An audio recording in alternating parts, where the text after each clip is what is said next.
Good morning to all of you. Myself Madhu Trivedi. Now we will discuss about polity. In this video, we will discuss about vice president. In this video, we will discuss about some concept about vice president. So Article 63 talks about the vice president. Article 63 जो है वो बात करता है हमारे vice president के बारे में. तो हम देखेंगे आर्टिकल 63 में क्या है. तो बहुत सारे कॉन्सेप्ट्स हैं कि आर्टिकल 63 किसके बारे में बात कर रहा है. यहाँ पे वाइस प्रेसिडेंट के बारे में. वाइस प्रेसिडेंट क्या होता है? X officio chairman of Rajya Sabha होता है. मतलब जो वाइस प्रेसिडेंट है वो काम कब करता है? वाइस प्रेसिडेंट मतलब वाइस प्रेसिडेंट समझ लीजिए एक ऐसा बैकअप है, बैकअप प्लान है जो कि प्रेसिडेंट की गैर मौजूदगी में होता है. मतलब जब प्रेसिडेंट की अब्सेंस है उस समय वाइस प्रेसिडेंट ही प्रेसिडेंट के रूप में काम करेगा, चाहे उसकी डेथ हो जाए, चाहे इलनेस की वजह से हो, चाहे वो बीमार हो या और किसी कारण के बस वाइस प्रेसिडेंट ही कभी कभी काम करता है एज अ प्रेसिडेंट. लेकिन फिर उसको सैलरी जो मिलती है वो किसके लिए मिलती है? वो एक्स ऑफिसियो चेयरमैन होता है. किसका? राज्यसभा का. मतलब जो चेयरमैन होंगे राज्यसभा के वो हमारे कौन होते हैं? वाइस प्रेसिडेंट ही होते हैं.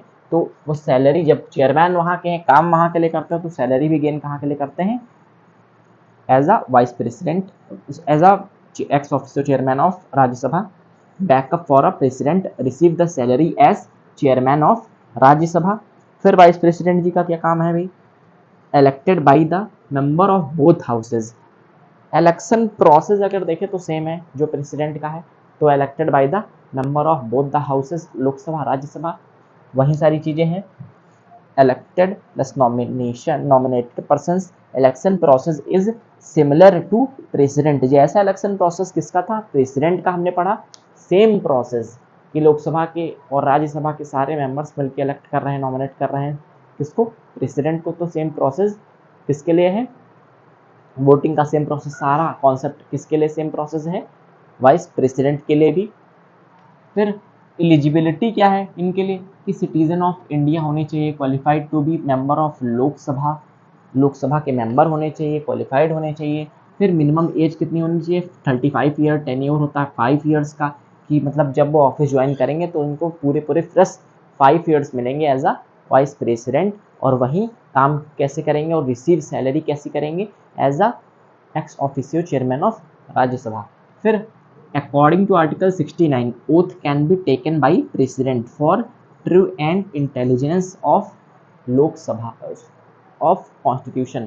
मतलब कॉन्स्टिट्यूशन की जो है हाँ उसकी रक्षा के लिए, उसकी सुपरमेसी रखने के लिए, कॉन्स्टिट्यूशन को कुछ महत्व देने के लिए, मतलब हमारे देश का जो कॉन्स्टिट्यूशन है उसके प्रति कुछ करने की भावना के लिए कौन ओथ लेता है? Vice president. हाँ, जो कि हमारे कॉन्स्टिट्यूशन की गरिमा को स्थापित करते हैं.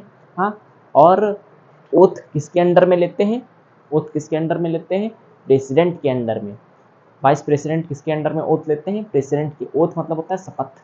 तो शपथ किसके अंडर में लेते हैं? प्रेसिडेंट के अंडर में. तो प्रेसिडेंट की प्रेजेंस में वाइस प्रेसिडेंट क्या ले रहे हैं? ओथ ले रहे हैं अंडर आर्टिकल 69.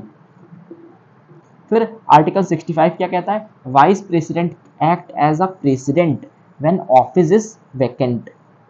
मतलब जो वाइस प्रेसिडेंट है under article 65, president under article 65 when the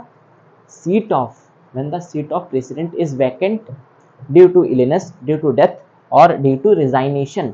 मतलब उन्होंने इस्तीफा दे दिया है या उनकी डेथ हो गई या वो बीमार है बहुत ज़्यादा, अब कोई भी वो ऑर्डर नहीं पास कर सकते या कुछ भी एसेंट करना है, साइन करना है कोई भी बिल या लॉ को, तो वो नहीं कर सकते. तो ऐसी अगर सिचुएशन है तो वहाँ पे काम कौन करेगा?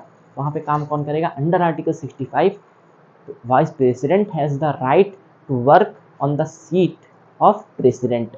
प्रेसिडेंट की सीट पे कौन वर्क करेगा? Vice president. उस समय जबकि वैकेंट होगी, सीट खाली होगी किसकी? प्रेसिडेंट की. तो वाइस प्रेसिडेंट वहाँ पे काम कर सकता है अंडर आर्टिकल 65. उनके पास ये पावर है. Please take a screenshot. Thank you.